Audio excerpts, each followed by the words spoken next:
The reconfiguration of the European security architecture has catalyzed a profound shift in defense procurement strategies, particularly across the Nordic and Baltic regions. For decades, smaller nations often found themselves in the position of clients, purchasing off-the-shelf solutions from major industrial powers such as the United States or the United Kingdom. However, the rapidly evolving threat landscape of the mid-2020s has necessitated a pivot towards speed, interoperability, and arguably the most critical factor for the Nordic nations: security of supply. Within this context, the Common Armored Vehicle System, led by Finland and heavily supported by Sweden, has emerged not merely as a vehicle acquisition program, but as a definitive case study in modern industrial autonomy. The program centers on the Patria 6x6 vehicle, a platform that has successfully bridged the often divergent requirements of technical capability and economic pragmatism. At the heart of this industrial success story lies a calculated move away from the trend of increasingly heavy and complex platforms that dominated Western procurement during the counterinsurgency era. The Patria 6x6 serves as a spiritual and technical successor to the legendary Pasi XA series, vehicles that defined Finnish and Swedish peacekeeping operations for decades. While the market offers highly sophisticated 8x8 options, including Patria's own AMV XP or the German Boxer, the decision to focus on a 6x6 chassis reflects a distinctively Nordic adherence to practical engineering.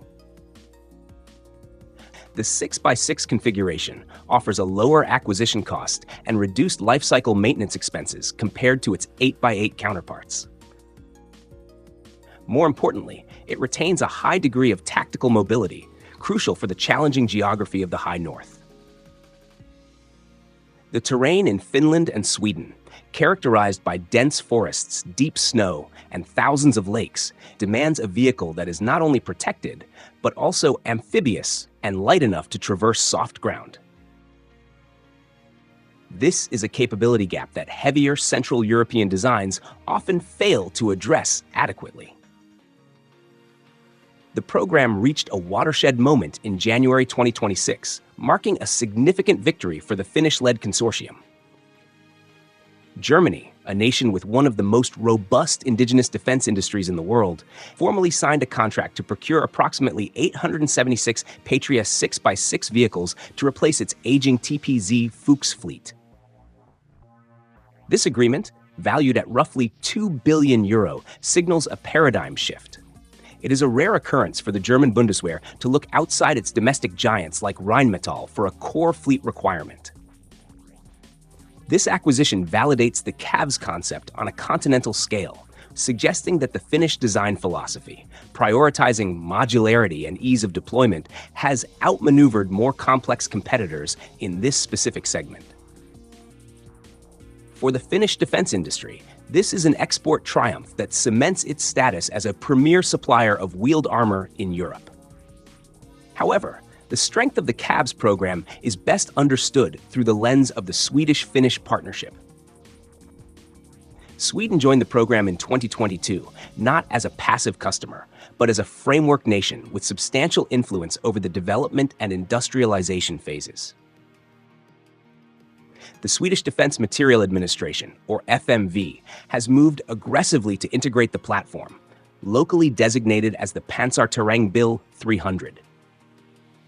As of early 2026, Swedish commitments have risen to a total of 415 vehicles, with deliveries scheduled to continue through 2030. This procurement includes variants ranging from troop transport to command and control and medical evacuation units. The significance here extends beyond simple numbers. By adopting a common platform with Finland, Sweden ensures that its mechanized infantry can operate seamlessly alongside Finnish units.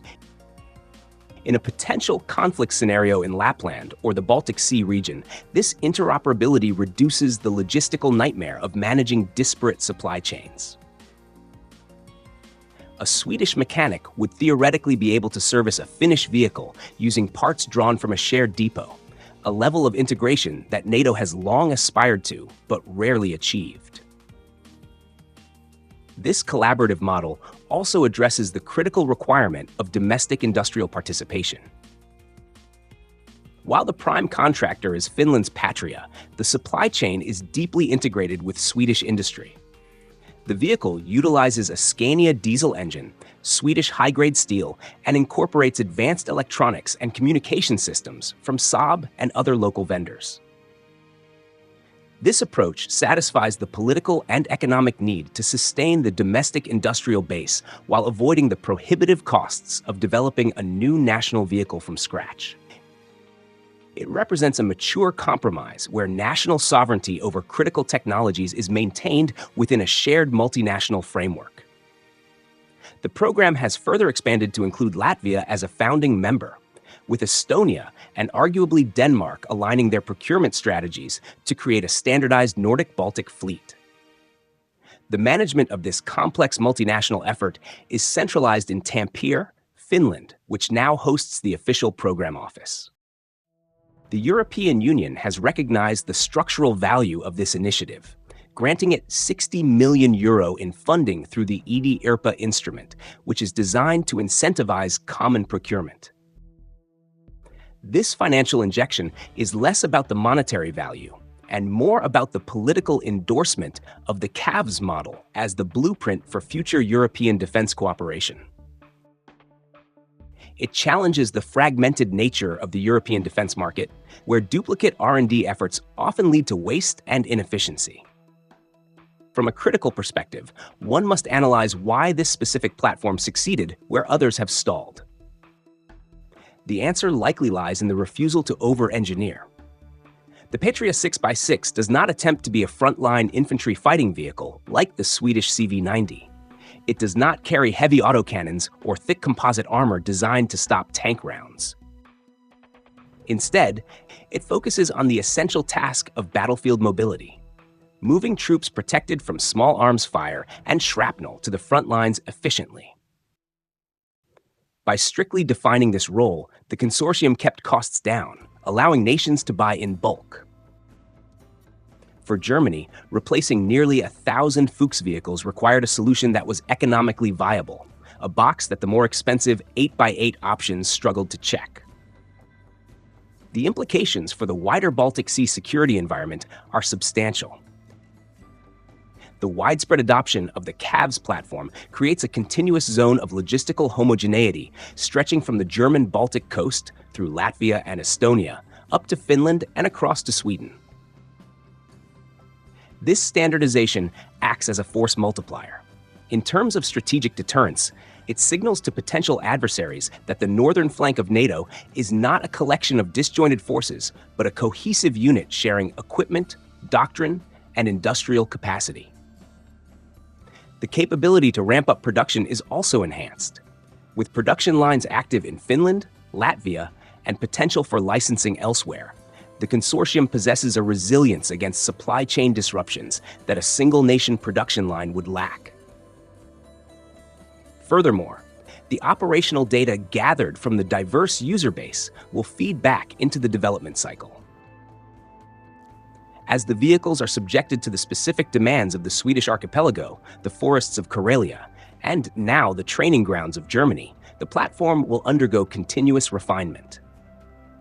Future variants are already under discussion, including the integration of heavy mortar systems and potential experimentation with unmanned or optionally manned configurations.